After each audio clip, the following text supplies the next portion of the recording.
Hi, everybody. Good afternoon. I hope you don't mind me reaching out to you on this Friday, this cold Friday afternoon. It's raining, and hopefully tomorrow it'll stop, but rain is good for us. So, anyway, I hope everybody's doing well. I hope that we're doing okay in terms of NovEx and just getting your guys' feedback. And I did want to put out this video regarding addressing some of the questions that we did have for NovEx. But before we go on to that, of course, our motto here is God first. I do want to share with you a little picture. And you guys probably have seen this before, but I'd like to start off our little video with this. And so let me share this with you. And if you can take a look at this, this states the devil tells Jesus, with COVID-19, I closed your churches. And God says, well, on the contrary, I just opened one up in every home. And this is absolutely correct. And I mean, even myself, I'm going to church services and I'm praying more frequently. So this is a good thing in terms of what's going on around us. But of course, we just have to be focused on not just the Lord, but also the things that He's given us to do. And so that said, friends, let me just jump into core real quick and just let you see what we're doing. Each of our core cases are our NovEx cases, right, that we're going to be plugging into core is worth 2 hours. And what is the breakdown? Some people may ask, because there's this confusion that core NovEx is 6.5 hours. And I just have to let you guys know the reasoning behind that it is not 6.5 hours. And you'll see what I mean. And so over here, if you take a look, it says the breakdown is we're giving you about an hour to read the lesson and do the quiz. And then we also give you an hour to do the case and to redo it if necessary. So I do want to show you guys how much time is averaged in NovEx. And I just want you guys to see this. I took one of your students from your particular cohort, whatever that cohort may be, and the total time spent in NovEx was 46 minutes. And this is doing Quarles and Haber. And so I wanted to focus on just Quarles, right? Because this particular student spent a little bit more time in Quarles. And so if you look combined, that student spent 31 minutes and 45 seconds just doing Mr. Quarles. Okay, now, if you look down here, it says that they spent about 14 minutes doing Ms. Haber, but that's another case. All right, the next slide I want to show you is a different student, right? Again, I'm just focusing on Quarles. And you'll notice that the time spent overall, right, was an hour, right, for all the scenarios over here. But specific to Mr. Quarles, right, 22 minutes and 57 seconds.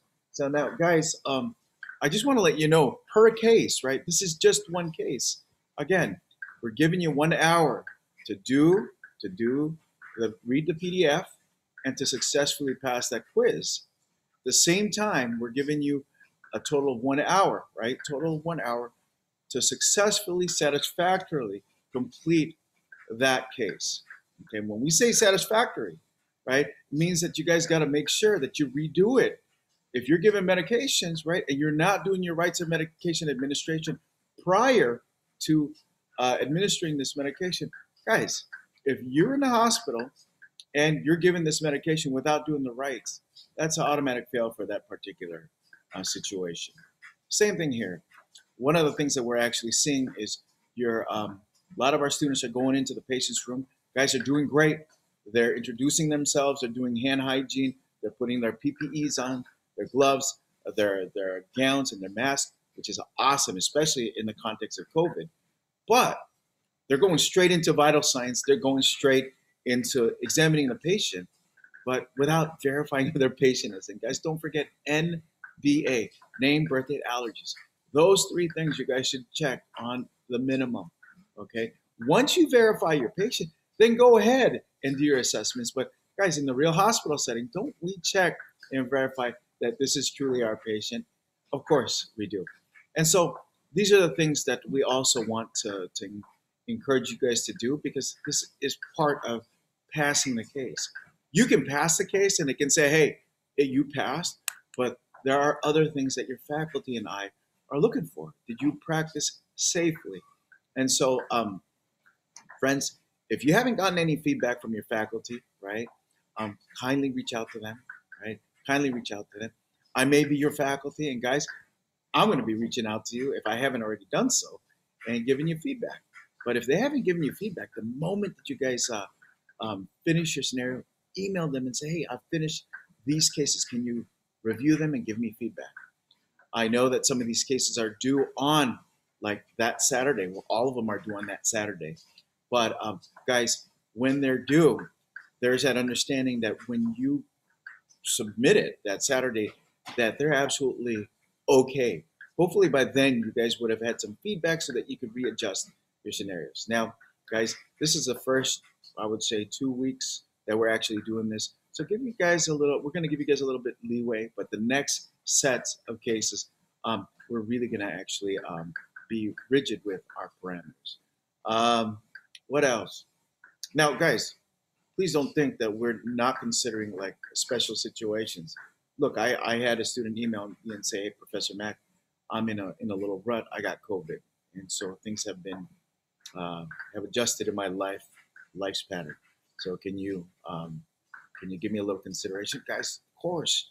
I had another student tell me, hey, Professor Mack, we just moved. I just sold my house. We just moved. And I just got internet now. Okay.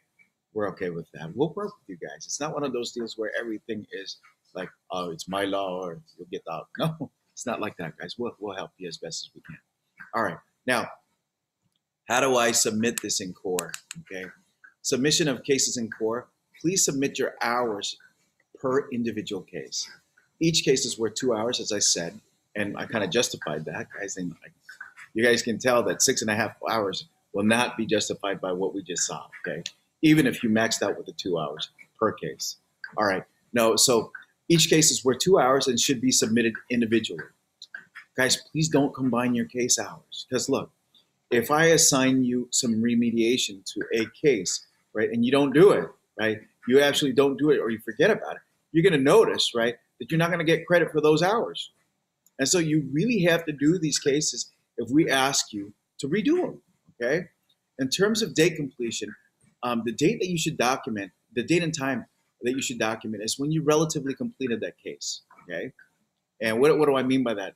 If it's the first time, right, that you completed the case and right there you shot an email to your instructor and said, hey, I'm done with this case. Can you review it and give me some feedback so that I can know if I need to redo it or not?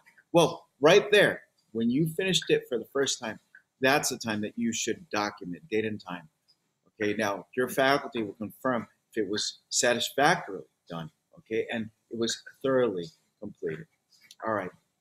In the comment section, you should make sure that you follow this format.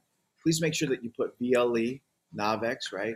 Put the patient's last name or the case name, and then write down the general case diagnosis, and then what week was this case assigned, okay? All right. The next thing that I'm going to talk about is submission of debriefing in core. And again, this is another format. Please, you want to put VLE NovEx, right? Then who was your faculty that was facilitating the debriefing? That's me right there, but whoever it was, kindly put it down. You know, what was the general discussion or the general diagnosis discussed during that time? It could be stroke or hypertension or what have you. And then what week was that debriefing assigned or completed? Okay? Guys, I hope that this helps. I hope that it kind of gives you a clear understanding of why it's not 6.5 hours, guys. I mean, you can understand why. I try to squeeze as many minutes as we can, but guys, going beyond that 2-hour time frame, it's not going to cut it. And if any external agencies come down and audit us, it's not going to look good if we like stretch it where we can't really go that far. Okay. Anyway, friends, I do thank you for watching this video. I pray, truly, I pray that you guys are safe out there, that you're maintaining what you need to do to make sure that you keep not only yourself safe, but also your families. So friends, God bless you. Thank you so much. And I hope to hear from all of you guys. Okay. Bye, guys.